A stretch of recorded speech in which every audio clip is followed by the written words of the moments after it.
Y'all, I think Dr. Umar is right. I think Dr. Umar was right. Let me explain. So after the election, I don't know if y'all remember, but there was an interview with an Asian dude and a white guy who voted for Trump. And the Asian guy asked the white guy, "Hey, why did you vote for Trump?" And the white guy's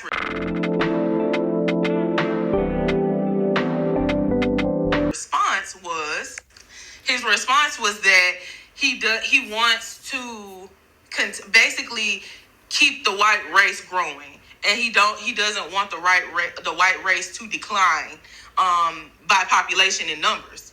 And that really opened my mind to think a little bit more, because when I'm thinking, you want the white race to grow, I'm thinking, okay, white people are going to have more kids. White people are going to be the ones, since mainly white people voted for Trump. I mean, they're going to be the ones wanting to have the babies the most. I mean, they voted against abortion. I'm assuming that they're wanting to have the kids the most.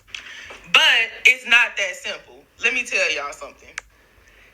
They have been putting lately, and this is lately what I've been seeing, they have been putting the black and white relationship dynamic in the media so bad, in the music videos, the movies, the commercials, everything. And it just seems to me like they're going to try to eliminate our race over a course of generations. So basically, think about it like this. Say a black man or a black woman get in a relationship with a white man or a white woman, right?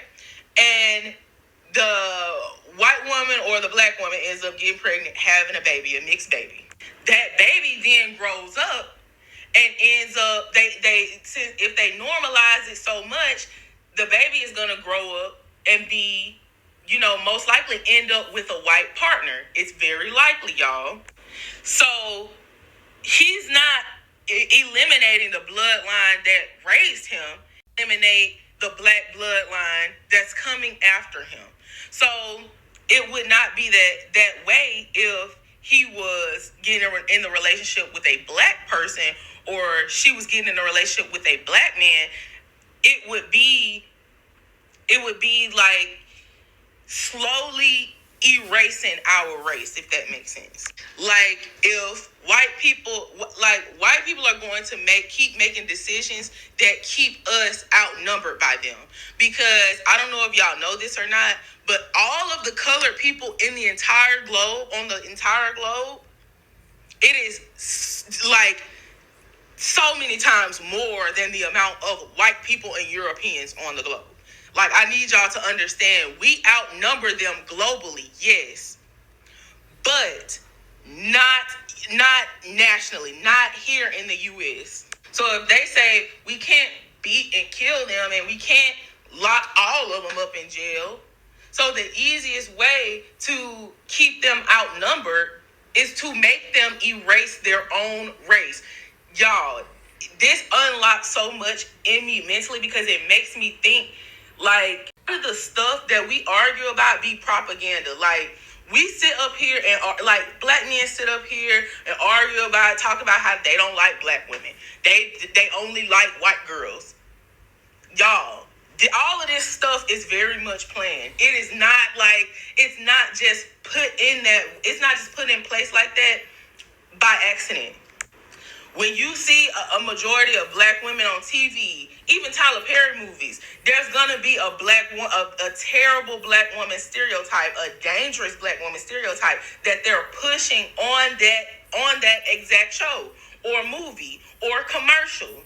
Like, they push the stereotypes that black women are too masculine, black men are too feminine. They push these things onto us so that we can date other races and eventually erase our own race in the meantime, over generations, y'all. And it's crazy because ignorant people do not think that deeply into it. They're just like, well, I mean, it's okay to have a white partner. It's okay if, my partner's not black. Yes, it is okay, but you do not realize the generational impact that is going to come from that.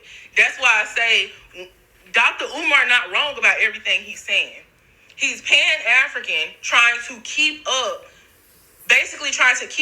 the population of black people, and black people are listening to media and mainstream stuff and TV, and It's making us not want each other, so that we end up getting with other races, having babies by those other races. Those babies end up having babies by those races as well. And our community and our population eventually gets wiped out. This is not far-fetched. I'm not reaching, y'all. This is actually how they're gonna try and wipe our race out. Like, if you want to outnumber people, you have to outsmart them. And they are outsmarting us, putting all of these interracial relationships, throwing them in our faces, putting them all on TV, putting them all on social media. Every time you scroll, like, it's not by accident, it's by design. So think about it like this. If we have police brutality killing our people, the baby daddies are often their baby mamas. These are black people. Black on black crime, along with interracial relationships. This is how they're going to wipe us out, with those four things. The easiest one being the interracial relationships and making us date other people and have babies by other races, so that we eventually... I don't think he's right. I believe that he's saying things that we already know out loud, putting an emphasis on those things. I was looking at the comment section and they were like, yep, look at Diana Ross' family. Like, I don't really care much for interracial couples because I feel like they are moving away because they never really talk about interracial problems. They really put that side which makes the white man more likable, you know. Someone said there's Monica, and they said, I don't know, they hate themselves because of what they are being taught.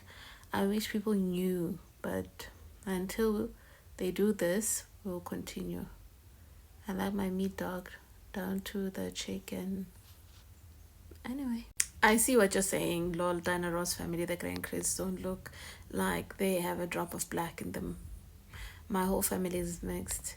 You go the whole countries to prove your theory. Brazil, DR, Cape Verde, they employ the same tactics and we are seeing it play out in real life. Just look at Cole Palmer. This is so real. This is why TikTok has pushed 50-50 and the debate between our race. I don't think it's TikTok is what you really want to see. And then TikTok pushes that in your algorithm. Not necessarily that they're pushing it. Sure, they're pushing it, but we the people have the responsibility and the people don't want that responsibility. Moving on now. This makes a lot of sense. I mean, look at Michael Jackson family. Okay? First he wanted to look like a white man.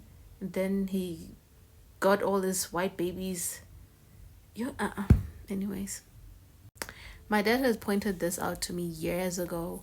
Girl, you just woke me up for real. In South Africa, the advertisement industry has been erasing black women with white or biracial. Family as don't include monoracial, by the way. South Africa.